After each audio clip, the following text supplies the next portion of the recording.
Chapter 9. Dr. Lanyon's Narrative. On the 9th of January, now 4 days ago, I received by the evening delivery a registered envelope, addressed in the hand of my colleague and old school companion, Henry Jekyll. I was a good deal surprised by this, for we were by no means in the habit of correspondence. I had seen the man, dined with him, indeed, the night before, and I could imagine nothing in our intercourse that should justify formality of registration. The contents increased my wonder, for this is how the letter ran. 10th of December, 18... Dear Lanyon, you are one of my oldest friends, and although we may have differed at times on scientific questions, I cannot remember, at least on my side, any break in our affection. There was never a day when, if you had said to me, "Jekyll, my life, my honour, my reason depend on you," I would not have sacrificed my left hand to help you. Lanyon, my life, my honour, my reason are all at your mercy. If you fail me tonight, I am lost. You might suppose, after this preface, that I am going to ask you for something dishonourable to grant. Judge for yourself. I want you to postpone all other engagements for tonight. Aye, even if you were summoned to the bedside of an emperor, to take a cab, unless your carriage should be actually at the door, and with this letter in your hand for consultation, to drive straight to my house. Poole, my butler, has his orders.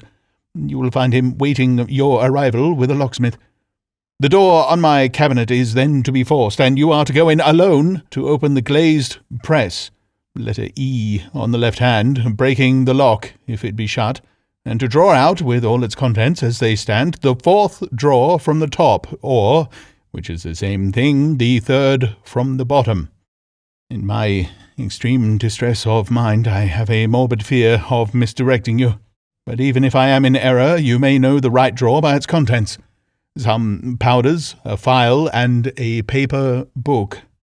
This drawer I beg of you to carry back with you to Cavendish Square, exactly as it stands. That is the first part of the service. And now for the second. You should be back, if you set out at once on the receipt of this, long before midnight.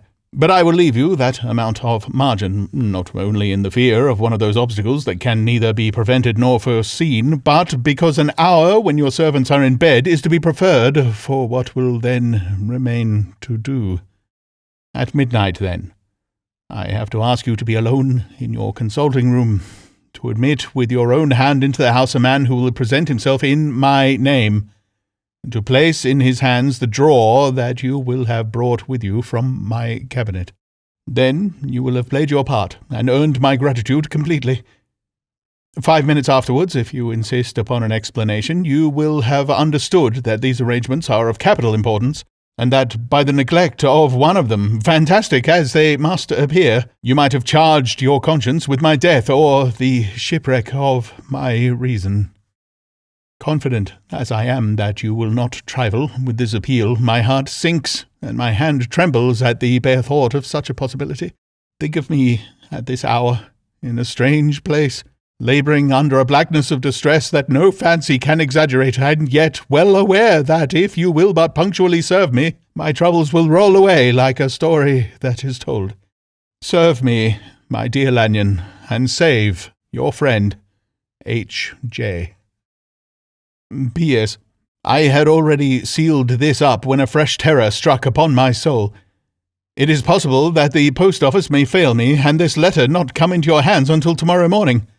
In that case, dear Lanyon, do my errand when it shall be most convenient for you in the course of the day, and once more expect my messenger at midnight. It may then already be too late, and if that night passes without event, you will know that you have seen the last of Henry Jekyll. Upon the reading of this letter, I made sure my colleague was insane, but till that was proved beyond the possibility of doubt, I felt bound to do as he requested. The less I understood of this farrago, the less I was in a position to judge of its importance, and an appeal so worded could not be set aside without a grave responsibility. I rose, accordingly, from table, got into a hansom, and drove straight to Jekyll's house. The butler was awaiting my arrival. He had received by the same post as mine a registered letter of instruction, and had sent at once for a locksmith and a carpenter. The tradesman came while we were yet speaking, and we moved in a body to Old Denman's Surgical Theatre, from which, as you are doubtless aware, Jekyll's private cabinet is most conveniently entered. The door was very strong, the lock excellent. The carpenter avowed he would have had great trouble and had to do much damage if force were to be used, and the locksmith was near despair. But this last was a handy fellow, and after 2 hours' work the door stood open. The press marked E was unlocked, and I took out the drawer, had it filled up with straw and tied in a sheet, and returned with it to Cavendish Square. Here I proceeded to examine its contents. The powders were neatly enough made up, but not with the nicety of the dispensing chemist, so that it was plain that they were of Jekyll's private manufacture. When I opened one of the wrappers, I found what seemed to me a simple crystalline salt of a white colour. The phial to which I next turned my attention might have been about half full of a blood-red liqueur, which was highly pungent to the sense of smell, and seemed to me to contain phosphorus and some volatile ether. At the other ingredients I could make no guess. The book was an ordinary version book, and contained little but a series of dates. These covered a period of many years, but I observed that the entries ceased nearly a year ago, and quite abruptly. Here and there a brief remark was appended to a date, usually no more than a single word, double, occurring perhaps 6 times in total of several hundred entries, and once very early in the list, and followed by several marks of exclamation, "Total failure!" All this, though it whetted my curiosity, told me little that was definite.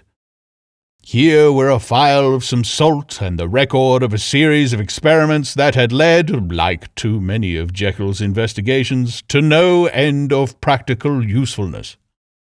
How could the presence of these articles in my house affect either the honour, the sanity, or the life of my flighty colleague? If his messenger could go to one place, why could he not go to another? And even granting some impediment, why was this gentleman to be received by me in secret? The more I reflected, the more convinced I grew that I was dealing with a case of cerebral disease. And though I dismissed my servants to bed, I loaded an old revolver that I might be found in some posture of self-defence. 12 o'clock had scarce rung over London ere the knocker sounded very gently on the door. I went myself at the summons, and found a small man crouching against the pillars of the portico. "Are you come from Dr. Jekyll?" I asked. He told me yes by a constrained gesture, and when I had bidden him enter, he did not obey me without a searching backward glance into the darkness of the square. There was a policeman not far off, advancing with his bull's eye open, and at the sight I thought my visitor started, and made greater haste. These particulars struck me, I confess, disagreeably, and as I followed him into the bright light of the consulting room, I kept my hand ready on my weapon. Here, at last, I had a chance of clearly seeing him. I had never set eyes on him before, so much was certain. He was small, as I have said. I was struck besides with the shocking expression of his face, which his remarkable combination of great muscular activity and great apparent debility of constitution, and, last but not least, with the odd subjective disturbance caused by his neighbourhood. This bore some resemblance to incipient rigour, and was accompanied by a marked sinking of the pulse. At the time I set it down to some idiosyncratic personal distaste, and merely wondered at the acuteness of the symptoms, but I have since had reason to believe the cause to lie much deeper in the nature of man, and to turn on some nobler hinge than the principle of hatred. This person, who had thus from the first moment of his entrance struck me in what I can only describe as a disgustful curiosity, was dressed in a fashion that would have made an ordinary person laughable. His clothes, that is to say, although they were of rich and sober fabric, were enormously too large for him in every measurement, the trousers hanging on his legs and rolled up to keep them from the ground, the waist of the coat below his haunches, and the collar sprawling wide upon his shoulders. Strange to relate, this ludicrous accoutrement was far from moving me to laughter. Rather, as there was something abnormal and misbegotten in the very essence of the creature that now faced me, something seizing, surprising, and revolting. This fresh disparity seemed but to fit in with and to reinforce it, so that to my interest in the man's nature and character there was added a curiosity as to his origin, his life, his fortune, and status in the world. These observations, though they have taken so great a space to be set down in, were yet the work of a few seconds. My visitor was indeed on fire with sombre excitement. "Have you got it?" he cried. "Have you got it?" And so lively was his impatience that he even laid his hand upon my arm and sought to shake me. I put him back, conscious at his touch of a certain icy pang along my blood. "Come, sir," said I. "You forgot that I have not yet the pleasure of your acquaintance. Be seated, if you please."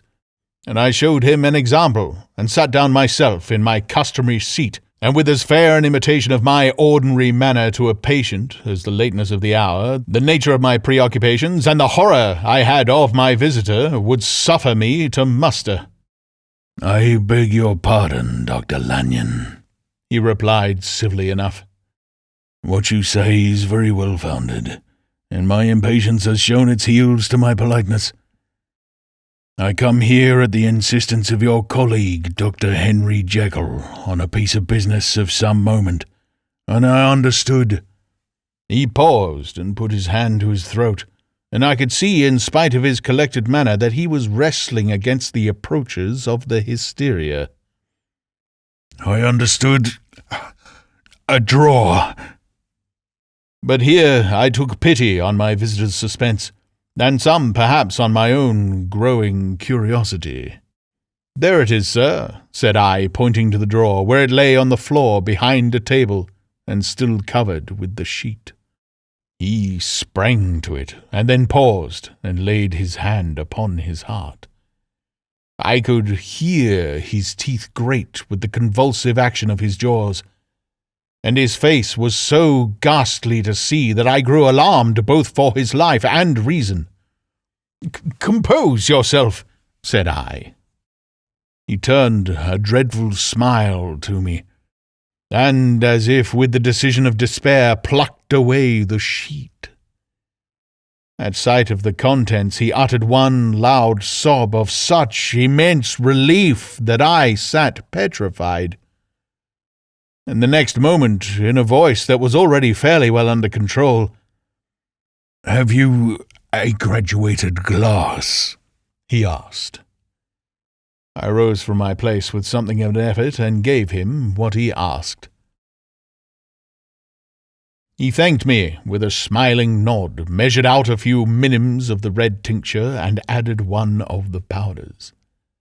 The mixture, which was at first of a reddish hue, began, in proportion as the crystals melted, to brighten in colour, to effervesce audibly, and to throw off small fumes of vapour. Suddenly, and at the same moment, the ebullition ceased, and the compound changed to a dark purple, which faded again more slowly to a watery green. My visitor, who had watched these metamorphoses with a keen eye, smiled, set down the glass upon the table, and then turned and looked upon me with an air of scrutiny. "And now," said he, "to settle what remains, Will you be wise? Will you be guided? Will you suffer me to take this glass in my hand and to go forth from your house without further parley? Or has the greed of curiosity too much command of you? Think before you answer, for it shall be done as you decide. As you decide, you shall be left as you were before, and neither richer nor wiser, unless the sense of service rendered to a man in mortal distress may be counted as a kind of riches of the soul. Or, if you shall so prefer to choose, a new province of knowledge and new avenues to fame and power shall be laid open to you, here in this room upon the instant, and your sight shall be blasted by a prodigy to stagger the unbelief of Satan." "Sir," said I, affecting a coolness that I was far from truly possessing, "you speak enigmas, and you will perhaps not wonder that I hear you with no very strong impression of belief. But I have gone too far in the way of inexplicable services to pause before I see the end." "It is well," replied my visitor. "Lanyon, you remember your vows. What follows is under the seal of our profession.